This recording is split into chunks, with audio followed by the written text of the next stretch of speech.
देश दुनिया च बसते पंजाबियों को खुश आमदीद। मैं हरजिंदर सिंह रंधावा, तुसीं देख रहे हो पंजाब टैलीविजन और मेरे नाल एक बारी फिर तो ने मनप्रीत रंधावा, सीनियर जर्नलिस्ट। मनप्रीत जी वेलकम, जी आया। बहुत बहुत धन्यवाद तुहाडा रंधावा जी। मनप्रीत जी अरसे बाद मिल रहे हैं, चंगा लग रहा, लेकिन जिहड़ी खबर सब तो पहला मैं लैनी चाहुंदा है वो है अंदोलनां दे कंधाड़े चढ़ के बड़ियां ने सियासतां कीतियां, एक लंबी फहरिस्त आ, पर पंजाब दे किसानी अंदोलन दा मुੱਲ वट्टण वर्गी गल अज हवा च फिजा च तैर रही है।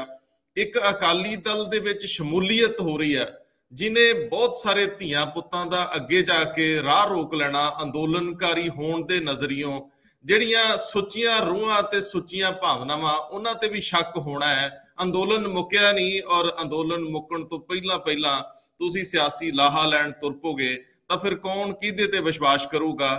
ਕਿਸਾਨ ਜਥੇਬੰਦੀਆਂ ਦੇ ਆਗੂ ਤਾਂ ਪਹਿਲਾਂ ਹੀ ਕਹਿੰਦੇ ਸੀ ਕਿ ਇੱਥੇ ਉਹਨਾਂ ਲੋਕਾਂ ਦਾ ਜਿਨ੍ਹਾਂ ਦੇ ਕਿਰਦਾਰ ਸ਼ੱਕੀ ਹੋਣ, ਜੀ ਆਇਆ ਨਹੀਂ ਸਿਆਸੀ ਪਾਰਟੀਆਂ ਤੋਂ ਉਹਨਾਂ ਦੂਰੀ ਬਣਾ ਕੇ ਰੱਖੀ। ਦੂਜਾ ਅਹਿਮ ਸਵਾਲ ਸਾਡੇ ਕੋਲ ਉੱਠ ਖੜਾ ਹੋਇਆ ਕਿ ਪੰਜਾਬ ਦੇ ਪੋਲੀਟੀਸ਼ੀਅਨਸ ਹੱਥੋਂ ਹੱਥੀ ਤਾਂ ਹੁੰਦੇ ਨੇ, ਗਲ ਪੈਣ ਤੱਕ ਵੀ ਜਾਂਦੇ ਨੇ, ਪਰ ਸਿੱਟਾ ਕੋਈ ਨਹੀਂ ਨਿਕਲਦਾ। ਆ ਹੁਣ ਜਿਹੜੇ ਬਿਜਲੀ ਸਮਝੌਤੇ ਰੱਦ ਹੋਣ ਦੀ ਗੱਲ ਹੋ ਰਹੀ ਆ, ਇਹ ਟੈਰਿਫ ਰੱਦ ਕਰਨ ਤੱਕ, ਦਰਾਂ ਰੱਦ ਕਰਨ ਤੱਕ ਸੀਮਤ ਹੋ ਗਈ ਆ। ਜਿਹੜੇ ਊਰਜਾ ਸੂਰਜੀ ਊਰਜਾ ਵਾਲੇ ਸੀਗੇ ਉਹ 17 ਰੁਪਏ ਦੀ ਗੱਲ ਕਰਕੇ ਅਜੇ ਉਹਨਾਂ ਤੇ ਵੀ ਵਿਜੀਲੈਂਸ ਜਾਂਚ ਕਰਾਵਾਂਗੇ ਉਹਦੀ ਗੱਲ ਤੁਰੀ ਆਉਂਦੀ ਆ।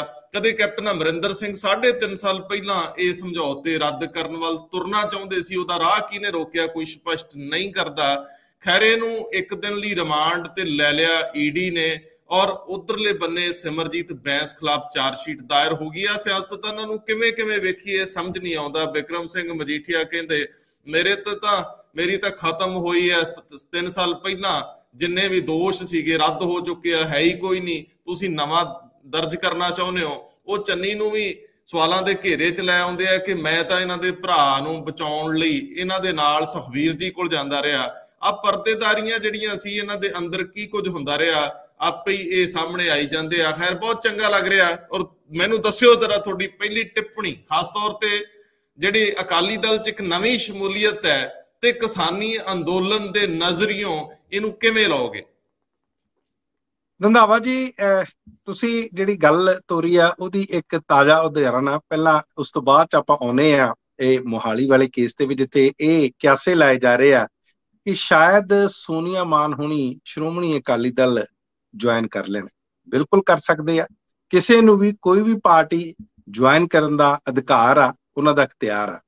ਲੇਕਿਨ ਜਿਹੜੀ ਤੁਸੀਂ ਮੂਲ ਜਿਹੜਾ ਸਵਾਲ ਚੱਕਿਆ, ਜਿਹੜਾ ਤੁਸੀਂ ਬੇਸਿਕ ਪ੍ਰਸ਼ਨ ਚੱਕਿਆ, ਉਹ ਇਹ ਚੁੱਕਿਆ ਕਿ ਕੀ ਇਹ ਕੁਝ ਲੋਕ ਇਹਨਾਂ ਅੰਦੋਲਨਾਂ ਦਾ, ਜਦੋਂ ਵੀ ਕੋਈ ਅੰਦੋਲਨ ਹੁੰਦਾ ਉਹਦਾ ਕੋਈ ਸਿਆਸੀ ਲਾਹਾ ਲੈਂਦੇ ਨੇ ਤੇ ਫਿਰ ਜਿਹੜੇ ਲੋਕਾਂ ਦੀਆਂ ਉਮੀਦਾਂ ਤੇ ਲੋਕਾਂ ਦੀਆਂ ਆਸ਼ਾਵਾਂ ਤੇ ਖਰਾ ਨਹੀਂ ਉਤਰ ਪਾਉਂਦੇ। ਦੇਖੋ ਸਾਡੇ ਕੋਲ ਤਾਜ਼ਾ ਉਦਾਹਰਨ ਆ ਅਰਵਿੰਦ ਕੇਜਰੀਵਾਲ ਹੋਣਾ ਦੀ।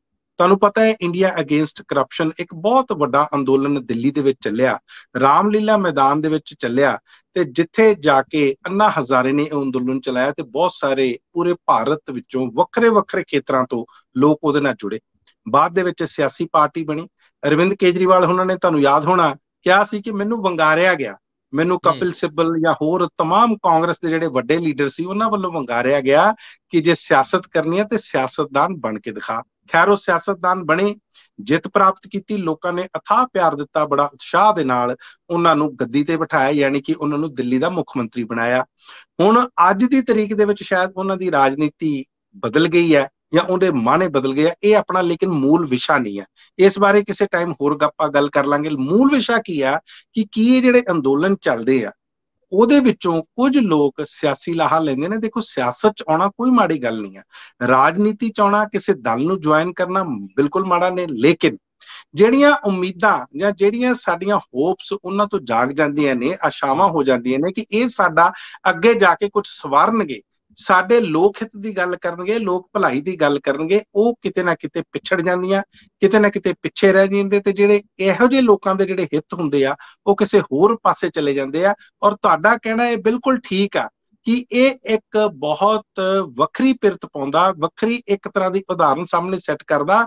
ਸਾਨੂੰ ਉਮੀਦਾਂ ਖਤਮ ਹੋ ਜਾਂਦੀ ਹੈ ਤੇ ਅਸੀਂ ਨਵੇਂ ਕਿਸੇ ਵਿਅਕਤੀ ਨੂੰ ਉਸ ਉਤਸ਼ਾਹ ਦੇ ਨਾਲ ਸਪੋਰਟ ਕਰਨ ਦੇ ਵਿੱਚੋਂ ਡਰਦੇ ਆ। ਕਿਤੇ ਨਾ ਕਿਤੇ ਸਾਡਾ ਡਰ ਜਾਂ ਭੈ ਨਜ਼ਰ ਆਉਂਦਾ। ਜੀ ਮਨਪ੍ਰੀਤ ਜੀ, ਅੰਦੋਲਨ ਮੁੱਕ ਜਾਂਦਾ ਤਾਂ ਜਿੰਨੇ ਵੀ ਲੋਕ ਵੱਡੇ ਹੋਏ ਅੰਦੋਲਨ ਦੇ ਨਾਲ ਚੱਲਦੇ ਆ, ਉਹਨਾਂ ਦਾ ਹੱਕ ਬਣਦਾ ਸੀ ਕਿ ਉਹ ਕਿਸੇ ਵੀ ਨਵੀਂ ਧਿਰ ਨਾਲ ਜਾ ਕੇ ਖੜੇ ਹੁੰਦੇ, ਆਪਣੇ ਸਿਆਸੀ ਕੈਰੀਅਰ, ਆਪਣੀਆਂ ਖਾਹਿਸ਼ਾਂ, ਆਪਣੇ ਜੀਵਨ ਨੂੰ, ਜਿਵੇਂ ਤਰਜ਼ੇ ਜ਼ਿੰਦਗੀ ਨੂੰ ਜੋ ਮਰਜ਼ੀ ਦਿਸ਼ਾ ਦੇ ਲੈਂਦੇ, ਕਿਸੇ ਨੂੰ ਕੀ ਇਤਰਾਜ਼ ਹੈ। ਲੇਕਿਨ ਅੰਦੋਲਨ ਦੇ ਸਿਰ ਤੋਂ ਵੱਡੇ ਹੋਣਾ ਤੇ ਫਿਰ ਉਸ ਵੱਡੇ ਹੋਏ ਕੱਦ ਦਾ ਫਾਇਦਾ ਚੱਕ ਲੈਣਾ, ਅੰਦੋਲਨ ਨੂੰ ਪਿੱਛੇ ਛੱਡ ਜਾਣਾ, ਉਹ ਗੱਲਾਂ ਉਵੇਂ ਦੀਆਂ। ਅਜੇ 1-2 ਦਿਨ ਪਹਿਲਾਂ ਫਿਰੋਜ਼ਪੁਰ ਦੇ ਵਿੱਚ ਜੋ ਵਾਪਰਿਆ, ਜਿਵੇਂ ਆਪਸੀ ਟਕਰਾਅ ਰਵਾਇਤ ਔਰ ਕਿਸਾਨ ਜਥੇਬੰਦੀਆਂ 'ਚ ਹੈ, ਇਹਨਾਂ ਸਾਰਿਆਂ ਦੇ ਚਲਦਿਆਂ ਇਹਨਾਂ ਚੀਜ਼ਾਂ ਨੂੰ ਤੁਸੀਂ ਕਿਵੇਂ ਲਓਗੇ? ਕਿਉਂਕਿ ਗੱਲ ਵਿਸ਼ਵਾਸ ਬਹਾਲੀ ਦੀ ਆ। ਲੋਕ ਯਕੀਨ ਕਿਵੇਂ ਕਰਨਗੇ ਕਿ ਜਿਹੜਾ ਸਾਡੇ ਕੋਲ ਅੰਦੋਲਨ ਲਈ ਆਇਆ ਇਹ ਸਾਡਾ ਹੀ ਹੈ ਜਾਂ ਸਾਡੇ ਤੋਂ ਵੱਡਾ ਹੋਣ ਆਇਆ? ਸੋ ਛੋਟੇ ਲੋਕਾਂ ਲਈ ਬਹੁਤ ਮੁਸ਼ਕਲ ਹੋ ਜਾਊਗੀ। ਹੁਣ ਬੱਬੂ ਮਾਨ ਜਾਂਦਾ ਹੈ ਤਾਂ ਕੋਈ ਇਤਰਾਜ਼ ਨਹੀਂ, ਉਹਦਾ ਤਾਂ ਪਹਿਲਾਂ ਹੀ ਬੜਾ ਵੱਡਾ ਨਾਂ ਹੈ। ਦਲਜੀਤ ਦੋਸਾਂਝ ਜੇ ਕਰੋੜ ਰੁਪਈਆ ਦੇ ਆਉਂਦਾ ਤਾਂ ਚੰਗੀ ਗੱਲ ਆ, ਵੱਡੇ ਵੱਡੇ ਲੋਕ ਜਾਂਦੇ ਸਪੋਰਟ ਕਰਨ, ਜਿਨ੍ਹਾਂ ਨੂੰ ਕਿਸੇ ਆਸਰੇ ਦੀ ਲੋੜ ਨਹੀਂ ਹੁੰਦੀ, ਪਹਿਲਾਂ ਹੀ ਬੜੇ ਵੱਡੇ ਆ। ਪਰ ਜੇ ਮੇਰੇ ਵਰਗਾ ਕੋਈ ਜਾ ਕੇ ਉੱਥੋਂ ਵੱਡਾ ਹੋ ਕੇ ਫਿਰ ਉਸ ਵੱਡੇਪਣ ਨੂੰ ਕਿਧਰੇ ਹੋਰ ਇਨਕੈਸ਼ ਕਰ ਲੇ, ਸਵਾਲ ਤਾਂ ਹੋਰ ਨਵਿਆਂ ਤੇ ਵੀ ਉੱਠਣਗੇ ਜਿਹੜੇ ਸੁੱਚੀ ਭਾਵਨਾ ਲੈ ਕੇ ਆਉਣਗੇ। ਖੈਰ, ਜਿਹੜੀ ਖਹਿਰੇ ਵਾਲੀ ਗੱਲ ਹੋਈ ਆ ਔਰ ਜਿਹੜਾ ਮੌਜੂਦਾ ਸੈਸ਼ਨ ਹੈ ਇਹਦੇ ਵਿੱਚ ਜੋ ਵਾਪਰਿਆ, ਇਹਦੇ ਤੇ ਤੁਹਾਡੀ ਟਿੱਪਣੀ ਲੈ ਕੇ ਅੱਗੇ ਤੁਰਦੇ ਹਾਂ।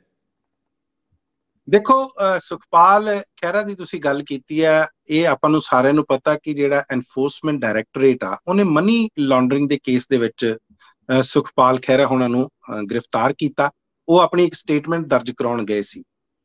ਰੰਧਾਵਾ ਜੀ, ਬੜੇ ਸਵਾਲ ਇਹਨਾਂ ਜਾਂਚ ਏਜੰਸੀਆਂ ਤੇ ਉੱਠਦੇ ਨੇ ਜਦੋਂ ਇਹਨਾਂ ਕੋਲੇ ਪੇਪਰ ਆਉਂਦੇ ਨੇ। ਰਫਾਲ ਦਾ ਮੁੱਦਾ ਤੁਹਾਨੂੰ ਇਹ ਪਤਾ ਹੋਣਾ ਕਿ CBI ਤੇ ED ਕੋਲੇ ਸਨ 2018 ਦੇ ਵਿੱਚ ਰਫਾਲ ਦੇ ਬਾਰੇ ਕਿ ਇਹਦੇ ਵਿੱਚ ਰਿਸ਼ਵਤਾਂ ਲਈਆਂ ਗਈਆਂ ਨੇ, ਉਹ ਹੁਣ ਸਾਡੇ ਕੋਲ ਸਾਹਮਣੇ ਆਈਆਂ। ਲੇਕਿਨ ਕੀ ਇਹਨਾਂ ਨੇ ਤਹਿਕੀਕਾਤ ਕੀਤੀ? ਕੀ ਇਹਨਾਂ ਨੇ ਜਾਂਚ ਕੀਤੀ? ਇਹਨਾਂ ਦੀ ਜਾਂਚ ਤੇ ਇਹਨਾਂ ਦੀ ਮਨਸ਼ਾ ਤੇ ਸਵਾਲ ਉੱਠਦੇ ਨੇ। ਖੈਰ, ਸੁਖਪਾਲ ਖਹਿਰਾ ਤੇ ਆਪਾਂ ਆਉਨੇ ਆ। ED ਦੇ ਵਿੱਚ ਜਦੋਂ ਸੁਖਪਾਲ ਖਹਿਰਾ ਜਾਂਦੇ ਨੇ ਤੇ ED ਦੇ ਇਹਨਾਂ ਤੇ ਇਲਜ਼ਾਮ ਕੀ ਆ ਕਿ ਜਿਹੜੇ ਸਨ 2015 ਵਾਲਾ ਕੇਸ ਸੀ, ਜਿਹਦੇ ਵਿੱਚ ਇੱਕ ਗੁਰਦੇਵ ਸਿੰਘ ਨਾਮ ਦੇ ਵਿਅਕਤੀ ਫਸੇ ਤੇ ਨਾਲ 10 ਹੋਰ ਵਿਅਕਤੀ ਨਾਮਜ਼ਦ ਹੋਏ ਸੀ। ਉਹਦੇ ਵਿੱਚ ਮੈਂ ਤੁਹਾਨੂੰ ਇਹ ਦੱਸਦਾ ਕਿ FIR ਦੇ ਵਿੱਚ 2 FIR ਹੋਈਆਂ ਸੀ, ਦੋਨਾਂ ਵਿੱਚ ਹੀ ਸੁਖਪਾਲ ਸਿੰਘ ਖਹਿਰਾ ਹੋਣਾ ਦਾ ਨਾਂ ਨਹੀਂ ਆ। ਖੈਰ, ਜਾਂਚ ਹੁੰਦੀ ਆ, ਉਹਨਾਂ ਲੋਕਾਂ ਨੂੰ ਸਜ਼ਾਵਾਂ ਹੋ ਜਾਂਦੀਆਂ ਨੇ ਤੇ ਸਨ 2017 ਦੇ ਵਿੱਚ ਇਹ ਫਿਰ ਕੇਸ ਖੁੱਲਦਾ, ਜਾਂਚ ਇਹਦੀ ਹੁੰਦੀ ਆ ਤੇ ਕੋਰਟ ਕਹਿੰਦਾ ਕਿ ਇਹਨਾਂ ਨੂੰ ਕੋ ਅਕਿਊਜ਼ਡ ਬਣਾਇਆ ਜਾਵੇ ਕਿਉਂਕਿ ਇਹ ਉਹਨਾਂ ਨੂੰ ਜਾਣਦੇ ਆ। ਖੈਰ, ਸੁਖਪਾਲ ਸਿੰਘ ਖਹਿਰਾ ਪਹਿਲਾਂ ਹਾਈ ਕੋਰਟ 'ਚ ਜਾਂਦੇ, ਸੁਪਰੀਮ ਕੋਰਟ 'ਚ ਜਾਂਦੇ। ਸੁਪਰੀਮ ਕੋਰਟ ਦੇ ਵਿੱਚ ਅੱਜ ਵੀ ਰੰਧਾਵਾ ਜੀ ਇਹ ਮਾਮਲਾ ਪੈਂਡਿੰਗ ਆ, ਹਜੇ ਉਹਦਾ ਜਿਹੜਾ ਫੈਸਲਾ ਆਉਣਾ। ਦੂਸਰੇ ਪਾਸੇ ED ਕਹਿੰਦਾ ਕਿ ਇਹਨਾਂ ਨੇ ਪਿਛਲੇ 12 ਸਾਲਾਂ ਦੇ ਵਿੱਚ 4 ਕਰੋੜ ਤੇ 86 ਲੱਖ ਰੁਪਇਆ ਜਟਾਇਆ। ਇਹਨਾਂ ਦੇ ਕੋਲੇ ਅਕਾਊਂਟ ਨਹੀਂ ਹੈ ਜਿਹਦੇ ਵਿੱਚ 84 ਲੱਖ ਰੁਪਇਆ ਜਿਹੜਾ ਉਹ ਕੈਸ਼ ਦੇ ਵਿੱਚ ਆਇਆ। ਇੱਕ ਤਾਂ ਇਹ ਗੱਲ ਕਹਿੰਦਾ। ਦੂਸਰੀ ਗੱਲ ED ਇਹ ਕਹਿ ਰਹੀ ਹੈ ਇਹਨਾਂ ਨੂੰ ਕਿ ਇਹਨਾਂ ਨੇ ਕੁਛ ਨਾ ਡਿਜ਼ਾਈਨਰਸ ਤੋਂ, ਜਿਹੜੇ ਫੈਸ਼ਨ ਡਿਜ਼ਾਈਨਰਸ ਹੁੰਦੇ ਆ, ਉਹਨਾਂ ਤੋਂ ਕੋਈ ਡਰੈਸਿਸ ਬੜੀਆਂ ਮਹਿੰਗੀਆਂ ਤੇ ਐਕਸਪੈਂਸਿਵ ਡਰੈਸਿਸ ਬਣਵਾ ਲਈਆਂ, ਜਿਹਦੇ ਵਿੱਚ ਤੁਹਾਨੂੰ ਪਤਾ ਹੀ ਹੈ ਜੂਨ ਦੇ ਮਹੀਨੇ ਦੇ ਵਿੱਚ ਰਿਤੂ ਕੁਮਾਰ ਜਾਂ ਸੱਭਿਆਸਾਚੀ ਜਾਂ ਇਸੇ ਤਰ੍ਹਾਂ ਮਨੀਸ਼ ਮਲਹੋਤਰਾ, ਜਿਹੜੇ ਬੜੇ ਟੌਪ ਦੇ ਡਿਜ਼ਾਈਨਰਸ ਨੇ, ਇਹਨਾਂ ਨੂੰ ਬੁਲਾਇਆ ਗਿਆ ਤੇ ਇਹਨਾਂ ਤੋਂ ਵੀ ਪੁੱਛਗਿੱਛ ਕੀਤੀ। ਸਾਨੂੰ ਨਹੀਂ ਪਤਾ ਹਜੇ ਤੱਕ। ਮੈਂ ਤੁਹਾਨੂੰ ਇੱਕ ਹੋਰ ਉਦਾਹਰਨ ਦੇਣਾ ਚਾਹੁੰਦਾ ਕਿ 17 FIR ਜਸਟਿਸ ਮਹਿਤਾਬ ਸਿੰਘ ਗਿੱਲ ਦਾ ਇੱਕ ਕਨਸਟੀਟਿਊਸ਼ਨ ਕੀਤਾ ਸੀਗਾ, ਇੱਕ ਕਮਿਸ਼ਨ, ਉਹਨਾਂ ਨੇ ਰੱਦ ਕੀਤੀਆਂ ਇਹਨਾਂ ਦੇ ਖਿਲਾਫ, ਸੁਖਪਾਲ ਖਹਿਰਾ ਹੋਣਾ ਦੇ ਖਿਲਾਫ। ਇਸੇ ਤਰ੍ਹਾਂ 6 FIR ਜਦੋਂ ਆਪਣੀ ਕਨਸਟੀਟੂਐਂਸੀ ਦੇ ਵਿੱਚ ਸੀ ਤੇ ਉਹਨਾਂ ਦੇ ਵਿੱਚ ਇੱਕ FIR ਰੰਧਾਵਾ ਜੀ, ਤੁਹਾਨੂੰ ਜਾਣ ਕੇ ਹੈਰਾਨੀ ਹੋਊਗੀ, ਸੁਖਪਾਲ ਖਹਿਰਾ ਹੋਣਾ ਦੇ ਖਿਲਾਫ ਇਹ ਸੀ ਕਿ ਇਹਨਾਂ ਨੇ ਤਰਪਾਲ ਦੀ ਚੋਰੀ ਕਰ ਲਈ। ਉਹ ਬਾਅਦ ਚ ਜਾ ਕੇ ਪੰਜਾਬ ਤੇ ਹਰਿਆਣਾ ਹਾਈ ਕੋਰਟ ਦੇ ਵਿੱਚ ਰੱਦ ਹੁੰਦੀ ਆ। ਸਾਨੂੰ ਨਹੀਂ ਪਤਾ ਕਿ ED ਕੋਲੇ ਕੀ ਸਬੂਤ ਆ। ਅਸੀਂ ਚਾਹੁੰਦੇ ਹਾਂ ਕਿ ਜੇ ਸਬੂਤ ਆ ਤੇ ਬਿਲਕੁਲ ਉਹਨਾਂ ਨੂੰ ਕਾਨੂੰਨ ਦੇ ਹਿਸਾਬ ਦੇ ਨਾਲ ਬਣਦੀ ਸਜ਼ਾ ਮਿਲੇ, ਲੇਕਿਨ ਸਿਰਫ ਇਹਦਾ ਸਿਆਸੀ ਲਾਹਾ ਲੈਣਾ ਜਾਂ ਕਿਸੇ ਖਾਸ ਵਿਅਕਤੀ ਨੂੰ ਇਹਦਾ ਫਾਇਦਾ ਪਹੁੰਚਾਉਣਾ। ਮੈਂ ਤੁਹਾਨੂੰ ਇਹ ਵੀ ਦੱਸਦਾ ਕਿ ਜਦੋਂ ਸੁਖਪਾਲ ਸਿੰਘ ਖਹਿਰਾ ਕਾਂਗਰਸ ਦੇ ਵਿੱਚ ਜੁਆਇਨ ਹੁੰਦੇ ਨੇ ਜਾਂ ਉਹਨਾਂ ਨੂੰ ਸ਼ਾਮਿਲ ਕਰਾਇਆ ਜਾਂਦਾ, ਨਾਲ ਉਹਨਾਂ ਦੇ 2 ਆਮ ਆਦਮੀ ਪਾਰਟੀ ਦੇ ਹੋਰ MLA ਹੁੰਦੇ ਨੇ, ਕੈਪਟਨ ਅਮਰਿੰਦਰ ਸਿੰਘ ਉਹਨਾਂ ਦੀ ਸਰਪ੍ਰਸਤੀ ਦੇ ਵਿੱਚ, ਕਿਆ ਉਦੋਂ ਇਹ ਵੀ ਕਿਆਸੇ ਲਾਏ ਜਾ ਰਹੇ ਸੀ ਕਿ ਸੁਖਪਾਲ ਸਿੰਘ ਖਹਿਰਾ ਤੇ ਜਾਂਚ ਦਾ ਦਾਇਰਾ ਜਿਹੜਾ ਉਹ ਕੱਸਦਾ ਜਾ ਰਿਹਾ, ਸ਼ਾਇਦ ਉਹ ਆਪਣੀ ਕਿਸੇ ਤਰ੍ਹਾਂ ਦੀ ਪ੍ਰੋਟੈਕਸ਼ਨ ਜਾਂ ਸੁਰੱਖਿਆ ਚਾਹੁੰਦੇ ਨੇ। ਖੈਰ, ਇਹ ਮਸਲਾ ਆਉਣ ਵਾਲੇ ਦਿਨਾਂ 'ਚ ਦੇਖਾਂਗੇ ਇਹ ਮਸਲਾ ਕਿਹੜੇ ਪਾਸੇ ਜਾਂਦਾ। ਲੇਕਿਨ ਜਿਵੇਂ ਬਿਕਰਮ ਸਿੰਘ ਮਜੀਠੀਆ ਨੇ ਪੱਟ ਤੇ ਥਾਪੀ ਮਾਰ ਕੇ ਕਿਹਾ ਕਿ ਮੇਰੇ ਖਿਲਾਫ ਤਾਂ 3 ਸਾਲ ਪਹਿਲਾਂ ਦੇ ਕੇਸ ਖਤਮ ਹੋ ਚੁੱਕੇ ਆ, ਹੁਣ ਤੁਸੀਂ ਮੈਨੂੰ ਕਿਸੇ ਨਵੇਂ ਨਸ਼ੇ ਦੇ ਕੇਸ 'ਚ ਫਸਾਉਣਾ ਚਾਹੁੰਦੇ ਹੋ। ਤੇ ਜਦੋਂ ਇਹ ਵੀ ਨਾਲ ਕਿਹਾ ਕਿ ਤੁਹਾਡੇ ਤੇ ਭਰਾ ਲਈ ਤੁਹਾਨੂੰ ਮੈਂ ਨਾਲ ਲੈ ਕੇ ਸੁਖਬੀਰ ਜੀ ਨੂੰ ਮਿਲਾਉਂਦਾ ਰਿਹਾ, ਮਤਲਬ ਉਹਨਾਂ ਨੇ ਤਾਂ ਇੱਕ ਤਰ੍ਹਾਂ ਨਾਲ ਮਿਹਣਾ ਜਿਹਾ ਮਾਰਿਆ ਕਿ ਯਾਰ ਤੇਰੀ ਵਾਰੀ ਤਾਂ ਮੈਂ ਸਾਥ ਦਿੱਤਾ, ਮੇਰੀ ਵਾਰੀ ਆਈ ਤਾਂ ਹੁਣ ਲਾਗੇ ਨਹੀਂ ਲੱਗਦੇ। ਗੱਲ ਤਾਂ ਇਹਦੇ 'ਚ ਵੀ ਕੁਛ ਦਮ ਲੱਗਦਾ ਹੈ ਕਿ ਰਲੇ ਰੁਲੇ ਤਾਂ ਸਾਰੇ ਹੁੰਦੇ ਆ, ਅੰਦਰ ਗਲੋ ਗਲੀ ਹੁੰਦੇ ਆ ਤੇ ਬਾਹਰ ਆ ਕੇ ਗੱਲ ਨੂੰ ਜੱਫੀ ਪਾ ਲੈਂਦੇ। ਕੀ ਕਹਿੰਦੇ ਹੋ? ਦੇਖੋ, ਬਿਕਰਮ ਸਿੰਘ ਮਜੀਠੀਆ ਦਾ ਉੱਤੇ ਬੜੇ ਇਲਜ਼ਾਮ ਲੱਗਦੇ ਰਹੇ ਨੇ ਸ਼ੁਰੂ ਤੋਂ ਹੀ, ਕੋਈ ਅੱਜ ਦੇ ਨਹੀਂ ਹੈ, ਕਿ ਉਹਨਾਂ ਦੇ ਡਰੱਗਸ ਦੇ ਨਾਲ ਸੰਬੰਧ ਨੇ। ਭੋਲਾ ਕੇਸ ਲੈ ਲਓ, ਚਾਹੇ ਜਿਹੜੇ ਸਾਬਕਾ ਡੀਐਸਪੀ ਸੀਗੇ, ਉਹਨਾਂ ਨੇ ਜਦੋਂ ਇਲਜ਼ਾਮ ਲਾਏ ਉਸ ਤੋਂ ਬਾਅਦ ਕਈ ਇਲਜ਼ਾਮ ਲੱਗੇ, ਲੇਕਿਨ ਨਾਲ ਦੀ ਨਾਲ ਉਹਨਾਂ ਤੇ ਕਦੇ ਇਹ ਜਿਹੜੇ ਇਲਜ਼ਾਮ ਆ ਉਹ ਸਾਬਿਤ ਨਹੀਂ ਹੋਏ। ਅੱਜ ਤੱਕ ਕਿਸੇ ਅਦਾਲਤ ਨੇ ਉਹਨਾਂ ਨੂੰ ਕਿਸੇ ਤਰ੍ਹਾਂ ਦੀ ਕੋਈ ਸਜ਼ਾ ਨਹੀਂ ਦਿੱਤੀ। ਸਿਰਫ ਇਲਜ਼ਾਮ ਲਾ ਦੇਣੇ ਤੇ ਉਹਨਾਂ ਦੀ ਪੁਖਤਾ ਜਾਂਚ, ਕਿਉਂਕਿ ਜਾਂਚ ਵੀ ਨਹੀਂ ਹੋਈ। ਆਪਾਂ ਨੂੰ ਇਹ ਵੀ ਧਿਆਨ ਰੱਖਣਾ ਪਊਗਾ ਕਿ ਨਾ ਤਾਂ ਕਿਸੇ ਨੇ ਪੁਖਤਾ ਜਾਂਚ ਕੀਤੀ। ਤੁਹਾਨੂੰ ਯਾਦ ਆ ਨਿਰੰਜਨ ਸਿੰਘ ਈਡੀ ਦੇ ਜਿਹੜੇ ਜੁਆਇੰਟ ਡਾਇਰੈਕਟਰ ਸੀ, ਉਹਨਾਂ ਨੇ ਜਾਂਚ ਕੀਤੀ ਸੀ, ਉਹ ਜਾਂਚ ਵੀ ਕਿਤੇ ਵਿੱਚੇ ਰਹਿ ਗਈ।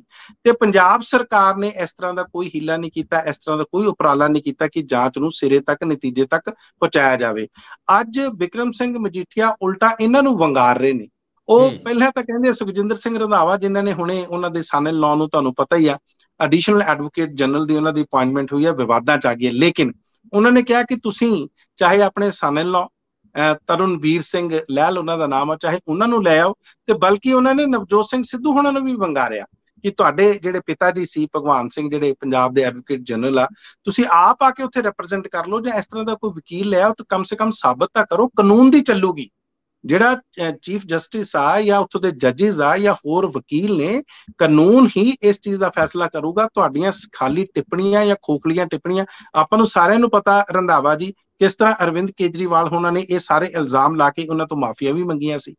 ਕਿ ਉਹਨਾਂ ਕੋਲੇ ਕਿਸੇ ਤਰ੍ਹਾਂ ਦਾ ਸਬੂਤ ਸੀ? ਗੱਲ ਦਰਅਸਲ ਇਹ ਹੈ, ਇਹਦੇ ਵਿੱਚ ਇੱਛਾ ਸ਼ਕਤੀ ਦੀ, ਇਹਦੇ ਵਿੱਚ ਕਿਸੇ ਤਰ੍ਹਾਂ ਦੇ ਪੋਲੀਟੀਕਲ ਵਿਲ ਦੀ ਘਾਟ ਆ, ਤਾਂ ਕਿ ਕਮ ਸੇ ਕਮ ਦੁੱਧ ਦਾ ਦੁੱਧ ਪਾਣੀ ਦਾ ਪਾਣੀ ਹੋਵੇ। ਰੋਜ਼ ਜਿਹੜੀ ਦੂਸ਼ਣਬਾਜ਼ੀ ਕਰਨ ਦਾ ਕੋਈ ਫਾਇਦਾ ਨਹੀਂ ਹੈ। ਲੋਕਾਂ ਨੂੰ ਵੀ ਇਹ ਗੱਲ ਸਮਝ ਆ ਰਹੀ ਆ ਹੌਲੀ ਹੌਲੀ। ਜੀ, ਬਿਕਰਮ ਸਿੰਘ ਮਜੀਠੀਆ ਦੀ ਜ਼ਬਾਨ ਐਤਕੀ ਥੋੜੀ ਥਥਲਾਉਂਦੀ ਪਈ ਸੀ, ਬਾਡੀ ਲੈਂਗੁਏਜ ਤੇ ਬੜਕ ਥੋੜੀ ਜੀ ਮਿਸਿੰਗ ਸੀ। ਸ਼ਿਕਵੇ ਸ਼ੁਕਵੇ ਤਾਂ ਬਥੇਰੇ ਸੀ। ਇੱਕ ਵੱਡਾ ਸਵਾਲ ਆ ਕਿ ਬੜੀ ਦੇਰ ਤੋਂ ਨਵਜੋਤ ਸਿੰਘ ਸਿੱਧੂ ਸਿੱਧਾ ਨਾਂ ਲੈ ਕੇ ਇਲਜ਼ਾਮ ਲਾ ਰਿਹਾ, ਬਿਕਰਮ ਸਿੰਘ ਮਜੀਠੀਆ ਨੇ ਕਦੇ ਮਾਣਹਾਨੀ ਦਾ ਕੇਸ ਨਹੀਂ ਕੀਤਾ। ਕਹਿੰਦੇ ਮੈਂ ਨਹੀਂ, ਠੋਕੋ ਤਾਲੀ ਤੋਂ ਮੈਂ ਕੀ ਲੈਣਾ ਜੀ, ਮੈਂ ਨਹੀਂ ਕਰਦਾ ਜੀ।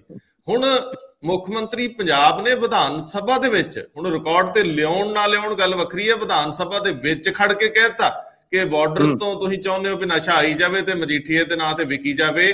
ਇਹ ਹੁਣ ਹਵਾ 'ਚ ਤੈਰਦੀ ਹੈ ਗੱਲ, ਇਹਨੂੰ ਤੁਸੀਂ ਰਿਕਾਰਡ ਚੋਂ ਕੱਢ ਦਿਓ, ਵਿਧਾਨ ਸਭਾ ਦੇ ਵੱਖਰੀ ਗੱਲ ਆ, ਪਰ ਜਿਹੜੀਆਂ ਵੀਡੀਓ ਚੱਲੀ ਜਾਂਦੀਆਂ ਉਹਨਾਂ ਦਾ ਕੀ ਕਰੋਗੇ? ਗੱਲ ਇਹ ਹੈ ਕਿ ਜੇ ਤਾਂ ਇਹ ਸੱਚ ਆ ਕਿ ਉਹ ਪਾਕ ਸਾਫ਼ ਨੇ, ਤਾਂ ਇਹਨਾਂ ਦੇ ਖਿਲਾਫ ਕੇਸ ਕੂਸ ਕਰ ਦੇਣ। ਫਿਰ ਉਹ ਕੇਜਰੀਵਾਲ ਵੀ ਤਾਂ ਮਾਫੀ ਮੰਗੀ ਗਏ ਸੀ। ਦੂਜੇ ਬੰਨੇ ਕੀ ਪੰਜਾਬ ਸਰਕਾਰ ਕੋਲ ਕੋਈ ਐਸੇ ਤੱਥ ਨੇ ਜਿਨ੍ਹਾਂ ਦੇ ਆਧਾਰ ਤੇ ਉਹ ਇਹ ਨਾਂ ਲੈ ਰਹੇ ਨੇ? ਤੇ ਜੇ ਤੱਥ ਨੇ ਤੇ ਕਾਰਵਾਈ ਕਿਉਂ ਨਹੀਂ ਕਰਦੇ? ਕੀ ਇਹ ਖੇਤ ਵਿੱਚ ਗੱਡੇ ਡਰਾਉਣੇ ਵਰਗਾ ਹੀ ਹੈ ਕਿ ਅਗਲੇ ਨੂੰ ਡਰਾ ਕੇ ਲੱਤ ਥੱਲੇ ਲੰਘਾਈ ਚੱਲੋ? ਦਿਓ ਪੰਜਾਬ ਦੇ ਲੋਕਾਂ ਨੂੰ ਇਨਸਾਫ, ਕਿਉਂ ਨਹੀਂ ਦੱਸਦੇ ਤੁਸੀਂ? ਔਰ ਜੇ ਸੱਚਮੁੱਚ ਹੀ ਇਹਨਾਂ ਕੇਸਾਂ 'ਚ ਕੱਖ ਨਹੀਂ ਹੈਗਾ, ਤਾਂ ਫਿਰ ਤੁਸੀਂ ਸਿੱਧੇ ਸਿੱਧੇ ਆਓ ਤੇ ਜਿਹੜੇ ਪੰਜਾਬ ਦੇ ਨਸ਼ਿਆਂ ਦੇ ਮਾਮਲੇ ਆ ਉਹਨਾਂ ਨੂੰ ਉੱਥੋਂ ਹੱਥ ਪਾਓ। ਆ ਛੋਟੇ ਮੋਟੇ ਨਸ਼ਾ ਕਰਨ ਵਾਲੇ ਜਾਂ ਮਾੜੀ ਮੋਟੀ ਪੁੜੀ ਵੇਚਣ ਵਾਲੇ ਤਾਂ ਫੜੇ ਜਾਂਦੇ ਆ, ਕਿਉਂ ਨਹੀਂ ਵੱਡੇ ਸਮਗਲਰ ਫੜੇ ਜਾਂਦੇ? ਇਹ ਬੜੇ ਵੱਡੇ ਸਵਾਲ ਆ।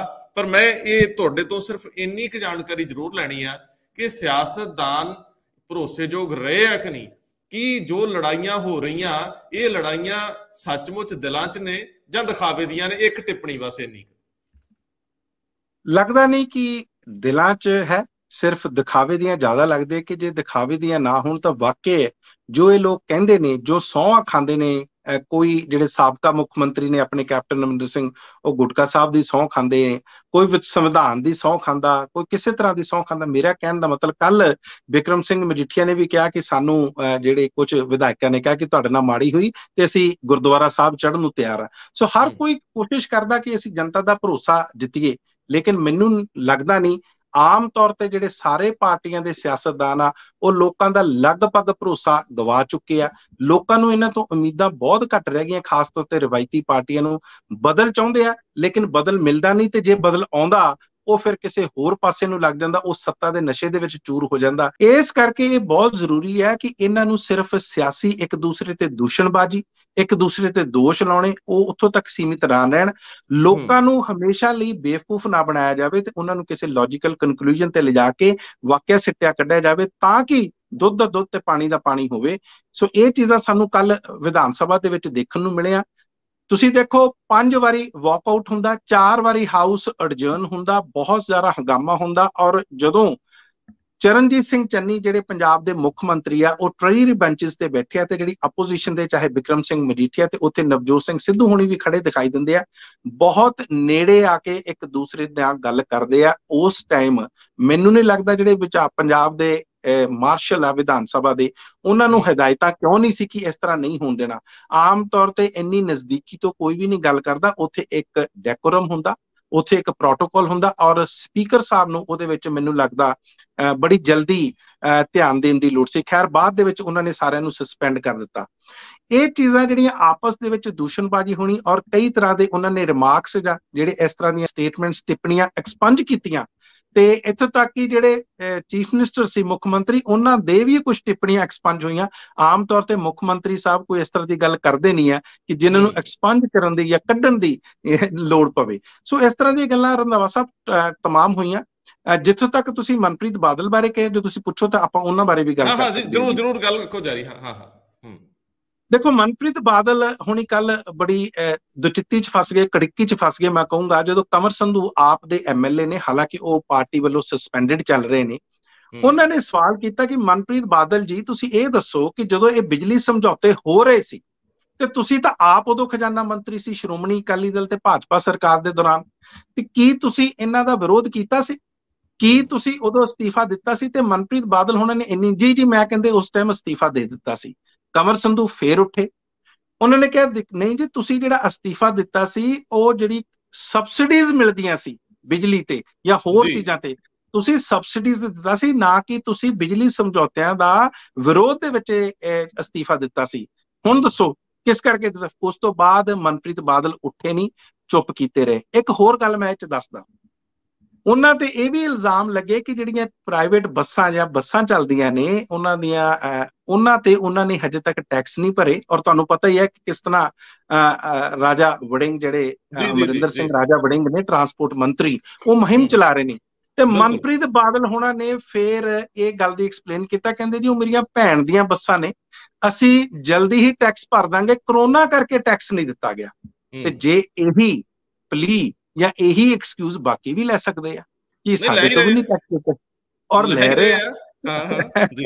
ਸੋ ਮੇਰਾ ਕਹਿਣ ਦਾ ਮਤਲਬ ਵੀ ਸਰਕਾਰਾਂ ਕਿੱਥੇ ਆ ਕੇ ਸ਼ੇਰੋ ਸ਼ਾਇਰੀ ਕਰਨੀ ਆਪਣੀ ਜਗ੍ਹਾ, ਲੇਕਿਨ ਜਵਾਬ ਦੇਣੇ, ਔਰ ਜਦੋਂ ਸਹੀ ਸਵਾਲ ਪੁੱਛੇ ਜਾਂਦੇ ਨੇ ਤੇ ਉਹਦੇ ਜਵਾਬ ਦੇਣੇ ਪੈਂਦੇ ਨੇ। ਤੇ ਮੈਂ, ਜੇ ਤੁਸੀਂ ਇਜਾਜ਼ਤ ਦਿਓ, ਉਹਨਾਂ ਦੋ ਆਪ ਤੇ MLA, ਆਮ ਆਦਮੀ ਪਾਰਟੀ ਦੇ MLA ਦੀ ਵੀ ਗੱਲ ਕਰੂੰਗਾ, ਕਿਉਂਕਿ ਤੁਸੀਂ ਜ਼ਿਕਰ ਕੀਤਾ ਸੀ ਜਗਤਾਰ ਸਿੰਘ ਜੱਗਾ ਹੀਸੋਵਾਲ।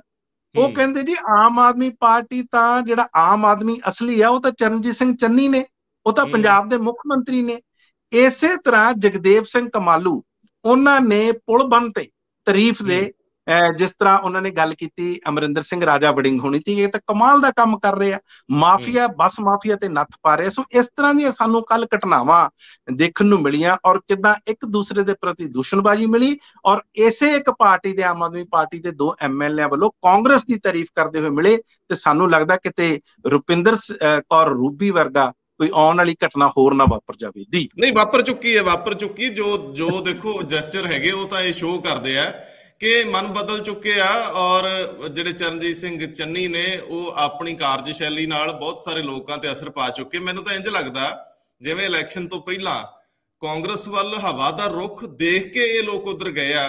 ਦੂਜੀਆਂ ਦੋਨੇ ਪਾਰਟੀਆਂ ਅਜੇ ਕਮਰ ਕੱਸੇ ਕਰ ਰਹੀਆਂ, ਲੜਾਈ ਦਾ ਮੂਡ ਬਣਾ ਰਹੀਆਂ, ਉਹਨਾਂ ਨੂੰ ਧਰਾਤਲ ਨਹੀਂ ਮਿਲ ਰਹੀ, ਕਿਉਂਕਿ ਜਿਹੜੇ ਵਾਅਦੇ ਉਹਨਾਂ ਨੇ ਕਰਨੇ ਆ ਉਹ ਤਾਂ ਸੱਤਾ 'ਚ ਬੈਠਾ ਬੰਦਾ ਨਾਲ ਦੀ ਨਾਲ ਹੀ ਸਿਰੇ ਚਾੜੀ ਜਾਂਦਾ।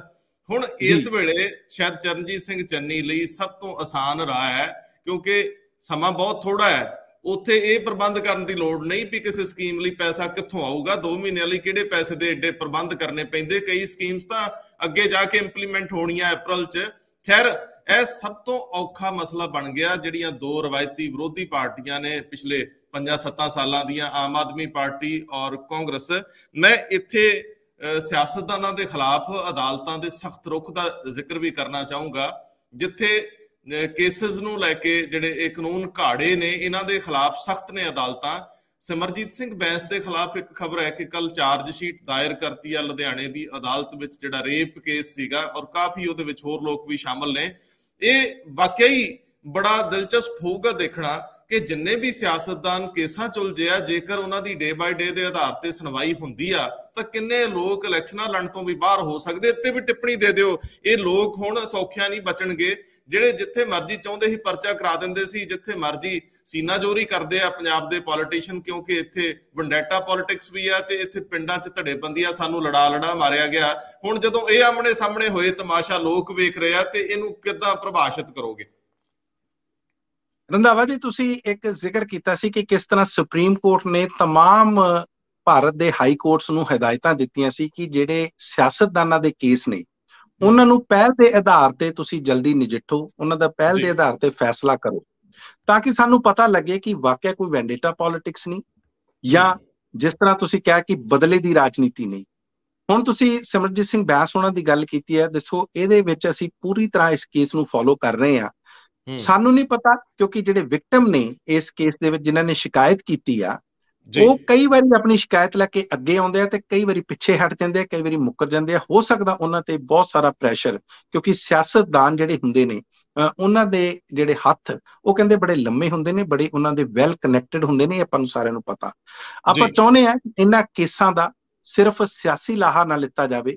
ਇਹ ਕੇਸ ਵਾਕਿਆ ਜੇ ਕਿਸੇ ਨਾਲ ਕੋਈ ਜਬਰ ਜਨਾਹ ਹੋਇਆ ਜਾਂ ਇਹ ਕਿਸੇ ਵੀ ਵਿਕਟਮ ਦੇ ਨਾਲ ਕੋਈ ਧੱਕਾ ਹੋਇਆ ਤੇ ਉਹਨੂੰ ਇਨਸਾਫ ਮਿਲਣਾ ਬੇਹੱਦ ਜ਼ਰੂਰੀ ਆ, ਲੇਕਿਨ ਇਨਸਾਫ ਸਮੇਂ ਸਿਰ ਮਿਲੇ, ਤਾਂ ਕਿ ਕੱਲ ਵਾਲੇ ਸਿਆਸਤਦਾਨਾਂ ਉੱਤੇ ਵੀ ਇੱਕ ਤਰ੍ਹਾਂ ਦਾ ਪਹਿਰਾ ਰਵੇ ਕਿ ਜੇ ਅਸੀਂ ਕਿਸੇ ਤਰ੍ਹਾਂ ਦੀ ਕੋਈ ਕੁਤਾਹੀ ਕਰਦੇ ਹਾਂ ਜਾਂ ਆਪਣੀਆਂ ਤਾਕਤਾਂ ਦਾ ਗਲਤ ਇਸਤੇਮਾਲ ਕਰਦੇ ਤੇ ਸਾਨੂੰ ਵੀ ਕਾਨੂੰਨ ਸਜ਼ਾ ਦੇ ਸਕਦਾ। ਰੰਧਾਵਾ ਜੀ, ਗੱਲ ਇਹ ਹੈ ਕਿ ਇਹ ਸਿਆਸਤਦਾਨ ਆਮ ਤੌਰ ਤੇ ਪਤਲੀ ਗਲੀ ਚੋਂ ਬਚ ਜਾਂਦੇ ਆ, ਕਈ ਤਰ੍ਹਾਂ ਦੇ ਇਸ ਤਰ੍ਹਾਂ ਦੇ ਜੋੜ ਤੋੜ ਲਾ ਕੇ ਬਚ ਜਾਂਦੇ, ਤੇ ਇਸੇ ਕਰਕੇ ਆਮ ਵਿਅਕਤੀ ਦਾ ਵਿਸ਼ਵਾਸ ਨਹੀਂ ਬਚਦਾ ਇਨਸਾਫ ਉੱਤੇ, ਕਾਨੂੰਨ ਉੱਤੇ। ਇਸੇ ਕਰਕੇ ਜੇ ਸੁਪਰੀਮ ਕੋਰਟ ਨੇ ਕਿਹਾ ਤੇ ਹਾਈ ਕੋਰਟ ਨੂੰ ਮੰਨਣਾ ਚਾਹੀਦਾ, ਤੇ ਹਾਈ ਕੋਰਟ ਨੂੰ ਵੀ ਆਪਣੀ ਜ਼ਿੰਮੇਵਾਰੀ ਦੇਖਦੇ ਹੋਏ ਇਹਨਾਂ ਕੇਸਾਂ ਦਾ ਜਲਦੀ ਨਿਪਟਾਰਾ ਕਰਨਾ ਚਾਹੀਦਾ। ਤੇ ਜੇ ਜਾਂਚ ਏਜੰਸੀਆਂ ਇਹਨਾਂ ਨੂੰ ਕਿਸੇ ਤਰ੍ਹਾਂ ਅੜਿੱਕੇ ਪਾਉਂਦੀਆਂ ਜਾਂ ਕਿਸੇ ਤਰ੍ਹਾਂ ਦੇ ਰੋੜੇ ਲਾਉਂਦੀਆਂ ਤੇ ਉਹਨਾਂ ਨੂੰ ਤਾੜਨਾ ਕਰਨੀ ਚਾਹੀਦੀ ਹੈ, ਉਹਨਾਂ ਨੂੰ ਡਾਂਟ ਤੇ ਝਿੜਕ ਮਾਰਨੀ ਚਾਹੀਦੀ ਹੈ। ਜੀ ਮਨਪ੍ਰੀਤ ਜੀ, ਕੱਲ ਚੰਗਾ ਵੀ ਵਾਪਰਿਆ ਕੁਝ। ਪ੍ਰਗਟ ਸਿੰਘ ਜਿਹੜੇ ਕਿ ਕਾਫੀ ਤੇਜ਼ ਤਰਾਰ ਅੱਜ ਕੱਲ ਕੰਮ ਕਰ ਰਹੇ ਆ ਰਾਜਾ ਵੜਿੰਗ ਤੋਂ ਬਾਅਦ, ਜਿਹੜੇ 2 ਬਿੱਲ ਉਹਨਾਂ ਭਾਸ਼ਾ ਨੂੰ ਲੈ ਕੇ ਲਿਆਂਦੇ ਆ, ਸਕੂਲਾਂ 'ਚ 10ਵੀਂ ਤੱਕ ਦੀ ਪੜ੍ਹਾਈ ਪੰਜਾਬੀ ਦੇ ਵਿੱਚ ਜ਼ਰੂਰ ਹੋਵੇ, ਔਰ ਨਾਲ ਦੀ ਨਾਲ ਜਿਹੜਾ ਦੂਜਾ ਬਿੱਲ ਕਿ ਕੰਮ ਜਿਹੜਾ ਸਰਕਾਰੀ ਤੌਰ ਤੇ ਉਹ ਪੰਜਾਬੀ 'ਚ ਹੋਵੇ, ਇਹ ਚੰਗਾ ਹੈ। ਲక్ష్మణ ਸਿੰਘ ਗਿੱਲ ਦੀ ਥੋੜੇ ਸਮੇਂ ਦੀ ਸਰਕਾਰ ਨੇ ਵਧੀਆ ਫੈਸਲੇ ਕੀਤੇ ਸੀਗੇ, ਭਾਵੇਂ ਉਹ ਬਹੁਤ ਥੋੜਾ ਸਮਾਂ ਸੀ, ਲੇਕਿਨ ਉਹਨਾਂ ਦੇ 3-4 ਫੈਸਲੇ ਅਜੇ ਵੀ ਲੋਕ ਯਾਦ ਕਰਦੇ ਆ। ਪ੍ਰਗਟ ਸਿੰਘ ਨੇ ਇਹ ਬਿੱਲ ਲਿਆ ਕੇ ਵਧੀਆ ਕੀਤਾ ਹੈ, ਲੇਕਿਨ ਜਿਹੜੇ ਕੁਝ ਮਤੇ ਹੁਣ ਵਿਧਾਨ ਸਭਾ ਦੇ ਮਤਿਆਂ ਦੀ ਵਕਤ ਕੀ ਹੁੰਦੀ ਆ, ਇਹਦੇ ਤੇ ਤਾਂ ਹੱਸਿਆ ਹੀ ਜਾ ਸਕਦਾ। ਕੇਂਦਰ ਦੇ ਖਿਲਾਫ ਉਵੇਂ ਹੀ ਆ ਜਿਵੇਂ ਤੁਸੀਂ ਕਹਿ ਦੋ ਨਹੀਂ ਜੀ ਸੁਝਾਅ ਮਾਤਰ ਹੁੰਦਾ ਹੈ। ਇਹ ਜਿਹੜਾ ਮਤਾ ਹੈ ਵਿਧਾਨ ਸਭਾ ਵੱਲੋਂ ਭੇਜਤਾ ਜਾਂਦਾ ਹੈ ਸਰਕਾਰ ਨੂੰ, ਜਾਂ ਇਹ ਅਗਲੀ ਉਹ ਜਿਹੜੀ ਕੇਂਦਰ ਦੀ ਸਰਕਾਰ ਹੈ, ਲੇਕਿਨ ਉਹਨੂੰ ਕੌਣ ਪੁੱਛਦਾ ਹੈ? ਇੱਥੇ ਅੰਦੋਲਨਾਂ ਨੂੰ ਕੋਈ ਨਹੀਂ ਪੁੱਛਦਾ, ਮਤਿਆਂ ਨੂੰ ਕੌਣ ਪੁੱਛੂਗਾ? ਗੱਲ ਤਾਂ ਇਹ ਸੀਗੀ ਕਿ ਤੁਸੀਂ ਸਮਾਨ ਅੰਤਰ ਪ੍ਰਬੰਧ ਕੀ ਕਰਦੇ ਹੋ। ਹਾਲਾਂਕਿ ਜਿਹੜੀ ਕੰਟਰੈਕਟ ਫਾਰਮਿੰਗ 2013 ਵਾਲਾ ਮਾਮਲਾ, ਉਹ ਵੀ ਲਗਭਗ ਕਹਿੰਦੇ ਸੀ ਖੇਤੀ ਬਿੱਲਾਂ ਵਰਗਾ ਹੀ ਸੀਗਾ, ਉਹ ਵੀ ਕਹਿੰਦੇ ਉਹੋ ਜਿਹਾ ਹੀ ਸੀਗਾ ਵੀ ਜਿਹਦੇ ਚ ਪ੍ਰਾਈਵੇਟ ਪਲੇਅਰਸ ਨੂੰ ਕਈ ਕੁਝ ਦਿੱਤਾ ਸੀ। ਹਾਲਾਂਕਿ ਗੱਲ ਤਾਂ ਮੁੱਦੇ ਦੀ ਹੈ ਵੀ ਜਿਹੜਾ ਉੱਠ ਗਿਆ। ਮੈਨੂੰ ਇਹਦੇ ਉੱਤੇ ਟਿੱਪਣੀ ਕਰ ਦਿਓ, ਜਿਹੜੇ ਬਿੱਲ ਆਏ ਆ, ਕੁਝ 2 ਯੂਨੀਵਰਸਿਟੀਆਂ ਨੂੰ ਵੀ ਹਰੀ ਝੰਡੀ ਦਿੱਤੀ ਆ। ਪਹਿਲੀਆਂ ਕੋਲ ਤਾਂ ਬੱਚੇ ਨਹੀਂ ਹੈਗੇ, ਸਾਡੀਆਂ ਸਰਕਾਰੀ ਸੰਸਥਾਵਾਂ ਮਰਨ ਕਿਨਾਰੇ ਪਈਆਂ, +2 ਤੋਂ ਬਾਅਦ ਕੋਈ ਪੰਜਾਬ 'ਚ ਰੁਕਣਾ ਨਹੀਂ ਚਾਹੁੰਦਾ, ਤੇ ਨਵੀਆਂ ਯੂਨੀਵਰਸਿਟੀ ਵਾਲੇ ਇੱਥੇ ਆ ਕੇ ਕੀ ਕਰਨਗੇ? ਇਹਨਾਂ ਸਾਰੇ ਮੁੱਦਿਆਂ ਤੇ ਜਾਂਦੇ ਜਾਂਦੇ ਇੱਕ ਟਿੱਪਣੀ।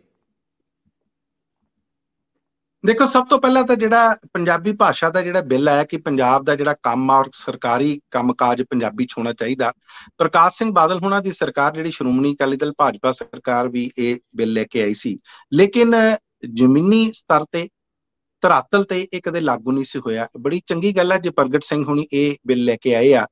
ਦੇਖੋ, ਇਹਦੇ ਸੰਦਰਭ ਮੈਂ ਥੋੜਾ ਜਿਹਾ ਦੱਸਦਾ ਕਿਉਂ ਇੰਪੋਰਟੈਂਟ ਆ। ਕਿ ਪਿਛਲੇ ਦਿਨਾਂ ਦੇ ਵਿੱਚ CBSE ਨੇ ਆਪਣੀ ਮੇਨ ਭਾਸ਼ਾਵਾਂ ਦੇ ਵਿੱਚੋਂ ਇਸ ਸਬਜੈਕਟ ਨੂੰ ਕੱਢ ਦਿੱਤਾ ਸੀ, ਤੇ ਬੜਾ ਰੌਲਾ ਪਿਆ ਸੀ ਕਿ ਤੁਸੀਂ CBI ਤੇ ਜੇ CBSE ਨੂੰ ਅਪਰੋਚ ਕਰੋ, ਉਹਨਾਂ ਦੇ ਨਾਲ ਤਾਲਮੇਲ ਕਰਕੇ ਇਸ ਚੀਜ਼ ਨੂੰ ਯਕੀਨੀ ਬਣਾਓ ਕਿ ਸਾਰੇ ਸਕੂਲਾਂ ਦੇ ਵਿੱਚ ਪੰਜਾਬੀ ਜ਼ਰੂਰ ਪੜ੍ਹਾਈ ਜਾਵੇ। ਸੋ ਇਸ ਕਰਕੇ ਇਹਦੀ ਅਹਿਮੀਅਤ ਹੋਰ ਜ਼ਿਆਦਾ ਬਣ ਜਾਂਦੀ ਹੈ। ਇੱਕ ਤਾਂ ਉਸ ਮਸਲੇ ਦੀ, ਜਿੱਥੋਂ ਤੱਕ ਤੁਸੀਂ ਗੱਲ ਕੀਤੀ ਹੈ ਕਿ ਰੈਜ਼ੋਲੂਸ਼ਨਸ ਮਤੇ ਪਾਸ ਹੁੰਦੇ ਨੇ, ਮੈਂ ਤੁਹਾਨੂੰ ਇੱਕ ਛੋਟੀ ਜਿਹੀ ਥੋੜਾ ਟੈਕਨੀਕਲ ਚੀਜ਼ ਹੈ। BSF ਦਾ ਜਿਸ ਤਰ੍ਹਾਂ ਮਾਮਲਾ, ਉਹਦੀ ਜੁਰਿਸਡਿਕਸ਼ਨ ਪਾਵਰ ਆਪਾਂ ਨੂੰ ਪਤਾ ਹੀ ਹੈ ਕਿ ਉਹਨਾਂ ਦੀ ਟੈਰੀਟੋਰੀਅਲ ਜੁਰਿਸਡਿਕਸ਼ਨ ਜਿਹੜੀ ਹੈ, ਉਹਨਾਂ ਦਾ ਏਰੀਆ ਉਹ 15 ਤੋਂ 50 ਕਿਲੋਮੀਟਰ ਕਰ ਦਿੱਤਾ ਗਿਆ। ਦਰਅਸਲ ਕੱਲ ਇਹ ਗੱਲ ਬਲਕਿ ਬਿਕਰਮ ਸਿੰਘ ਮਜੀਠੀਆ ਨੇ ਵੀ ਉਠਾਈ ਸੀ, ਦੇਖੋ, ਜਦੋਂ ਤੁਸੀਂ ਕਿਸੇ ਚੀਜ਼ ਨੂੰ ਚੈਲੰਜ ਕਰਨਾ ਖਾਲੀ ਮਤੇ ਦੇ ਨਾਲ, ਜਿਸ ਤਰ੍ਹਾਂ ਤੁਸੀਂ ਆਪ ਸਪਸ਼ਟ ਕੀਤਾ, ਉਹਦੇ ਨਾਲ ਕੁਝ ਨਹੀਂ ਬਣਨਾ, ਉਹਨੂੰ ਚੈਲੰਜ ਕਰਨਾ ਪੈਂਦਾ। ਆਰਟੀਕਲ 131 131 ਸਾਡਾ ਕਨਸਟੀਟਿਊਸ਼ਨ ਦਾ ਆਰਟੀਕਲ ਆ, ਉਹਦੇ ਅਧੀਨ ਤੁਸੀਂ ਸੁਪਰੀਮ ਕੋਰਟ ਦੇ ਵਿੱਚ ਜਾ ਕੇ ਇੱਕ ਸੈਂਟਰ ਵੱਲੋਂ ਪਾਸ ਕੀਤਾ ਗਿਆ ਕੋਈ ਐਗਜ਼ੈਕਟਿਵ ਆਰਡਰ ਜਾਂ ਕੋਈ ਬਿੱਲ ਜਾਂ ਕੋਈ ਕਾਨੂੰਨ, ਉਹਨੂੰ ਚੈਲੰਜ ਕਰ ਸਕਦੇ ਹੋ।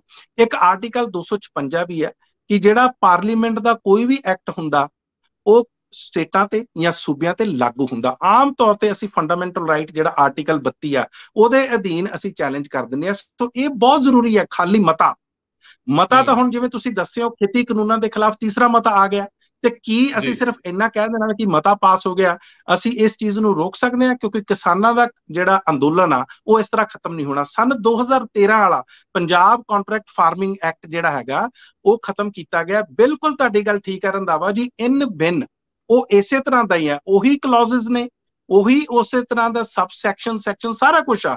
ਔਰ ਇਹ ਪਿਛਲੇ ਦਿਨਾਂ ਦੇ ਵਿੱਚ ਨਵਜੋਤ ਸਿੰਘ ਸਿੱਧੂ ਹੁਣਾਂ ਨੇ ਇੱਕ ਪ੍ਰੈਸ ਕਾਨਫਰੰਸ ਕੀਤੀ ਸੀ ਤੇ ਉਹਨਾਂ ਨੇ ਦੱਸਿਆ ਸੀ ਇੱਕ ਕਲੌਜ਼ ਪੜ੍ਹ ਕੇ ਕਿ ਕੀ ਕਿਸ ਜਿਹੜੇ ਖੇਤੀ ਕਾਨੂੰਨ ਨੇ ਜਿਹੜੇ ਬਾਅਦ ਦੇ ਵਿੱਚ ਕੇਂਦਰ ਸਰਕਾਰ ਲੈ ਕੇ ਆਉਂਦੀ ਆ ਬਿੱਲਾਂ ਦੇ ਰੂਪ 'ਚ, ਆਰਡੀਨੈਂਸ ਦੇ ਰੂਪ 'ਚ, ਤੇ ਬਾਅਦ ਦੇ ਵਿੱਚ ਉਹ ਕਾਨੂੰਨ ਬਣਦੇ ਆ, ਉਹ ਲਗਭਗ ਸੇਮ ਨੇ। ਸੋ ਮੇਰਾ ਕਹਿਣ ਦਾ ਮਤਲਬ ਆ ਕਿ ਜੇ ਉਹਨੂੰ ਵਾਕਿਆ ਕਾਨੂੰਨੀ ਜਾਮਾ, ਜਿਸ ਤਰ੍ਹਾਂ ਹੁਣ ਬਿਜਲੀ ਸਮਝੌਤੇ ਆ, ਹੁਣ ਆਪਾਂ ਰੇਟ ਜਿਹੜੇ ਰੱਦ ਕਰਤੇ, ਜੇ ਸਿਰਫ ਰੇਟਸ ਦੀ ਗੱਲ ਕਰਨੀ ਸੀ ਜਾਂ ਦੁਬਾਰਾ ਉਹਨਾਂ ਨੂੰ ਰੀਨੈਗੋਸ਼ੀਏਟ ਕਰਨਾ ਸੀ, ਉਹ ਇੱਕ ਵੱਖਰੀ ਗੱਲ ਆ। ਲੇਕਿਨ ਜੇ ਤੁਸੀਂ ਰੱਦ ਕਰਦੇ ਤਾਂ ਉਹਦੇ ਕਈ ਲੀਗਲ ਪ੍ਰੋਸੈਸ ਆ, ਕਈ ਕਾਨੂੰਨੀ ਦਾਅ ਪੇਚ ਆ। ਸੋ ਇਹ ਗੱਲਾਂ ਸਮਝਣੀਆਂ ਕਿ ਕਿਸ ਅਧੀਨ ਅਸੀਂ ਕੈਬਨਿਟ ਦੇ ਵਿੱਚ ਫੈਸਲਾ ਲੈਣਾ, ਐਗਜ਼ੈਕਟਿਵ ਫੈਸਲਾ ਲੈਣਾ, ਕਿਸ ਆਰਟੀਕਲ ਦੇ ਅੰਦਰ ਰਹਿਣਾ, ਇਹ ਬਹੁਤ ਜ਼ਰੂਰੀ ਹੈ। ਤਿਆਰੀ ਬਹੁਤ ਜ਼ਰੂਰੀ ਹੈ ਜੀ। ਮਨਪ੍ਰੀਤ ਜੀ, ਇਹ ਆਪ ਹੀ ਮੰਨੀ ਜਾਂਦੇ ਆ ਵਿਧਾਨ ਸਭਾ ਦੇ ਵਿੱਚ ਕਿ ਜਿਹੜੇ ਬਿਜਲੀ ਸਮਝੌਤੇ ਆ ਉਹਨਾਂ ਨੂੰ ਰੱਦ ਕਰਨ ਦੇ ਪ੍ਰਾਵਧਾਨ ਹੈ ਨਹੀਂਗੇ, ਉਹਨਾਂ ਨੂੰ ਰੀਨੈਗੋਸ਼ੀਏਟ ਕਰਨ ਲਈ ਬੜੀਆਂ ਦਿੱਕਤਾਂ ਨੇ। ਔਰ ਇਹ ਸਾਰਾ ਕੁਝ ਮੰਨਣ ਦੇ ਬਾਅਦ ਪਤਾ ਵੀ ਇਹਨਾਂ ਨੂੰ ਕਿ ਅਦਾਲਤਾਂ 'ਚ ਚੁਣੌਤੀਆਂ ਹੋਣੀਆਂ, ਟ੍ਰਿਬਿਊਨਲਸ ਦੇ ਵਿੱਚ ਜਾਣੇ ਆ। ਸਵਾਲ ਤਾਂ ਬੜੇ ਵੱਡੇ ਨੇ ਕਿ ਜੇਕਰ ਸੱਚਮੁੱਚ ਹੀ ਕਹਿੰਦੇ ਨਾ ਜੀ ਜਦੋਂ ਇਹ ਹੋਂਦ ਵਿੱਚ ਆਉਣੇ ਸੀ ਤਾਂ ਇਹ ਬਣਾਓ, ਚਲਾਓ ਤੇ ਤਬਦੀਲ ਕਰੋ ਵਾਲੀ ਸੀ, ਤੇ ਬਾਅਦ ਦੇ ਵਿੱਚ ਰੱਖ ਲਓ ਆ ਗਿਆ ਸ਼ਬਦ।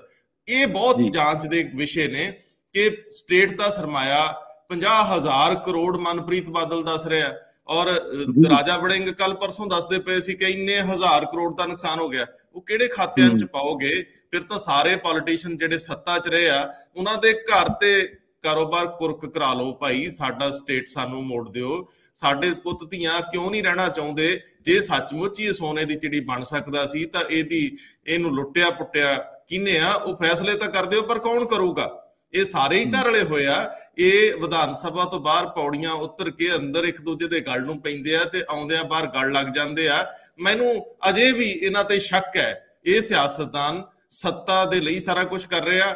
ਜੇ ਸੁਹਿਰਦਤਾ ਹੁੰਦੀ ਤੇ ਇੰਨਾ ਗੰਦ ਪੈਂਦਾ ਹੀ ਨਾ। ਮਨਪ੍ਰੀਤ ਜੀ ਬਹੁਤ ਮਿਹਰਬਾਨੀ, ਇੱਕ ਅਰਸੇ ਬਾਅਦ ਤੁਹਾਨੂੰ ਮਿਲ ਕੇ ਵਧੀਆ ਲੱਗਿਆ। ਧੰਨਵਾਦ। ਰੰਧਾਵਾ ਜੀ ਤੁਹਾਡਾ ਵੀ ਬਹੁਤ ਬਹੁਤ ਧੰਨਵਾਦ। ਮੈਨੂੰ ਸ਼ਾਇਦ ਤੁਹਾਡੇ ਨਾਲ ਵੀ ਜ਼ਿਆਦਾ ਵਧੀਆ ਲੱਗਾ ਤੁਹਾਡੇ ਨਾਲ ਮਿਲ ਕੇ, ਔਰ ਤੁਹਾਡੇ ਜਿਹੜੀ ਪ੍ਰੋਗਰਾਮ ਦੀ ਮਕਬੂਲੀਅਤ ਆ ਉਹ ਸਾਰੀ ਦੁਨੀਆ ਜਾਣਦੀ ਹੈ। ਬਹੁਤ ਬਹੁਤ ਧੰਨਵਾਦ। Thank you.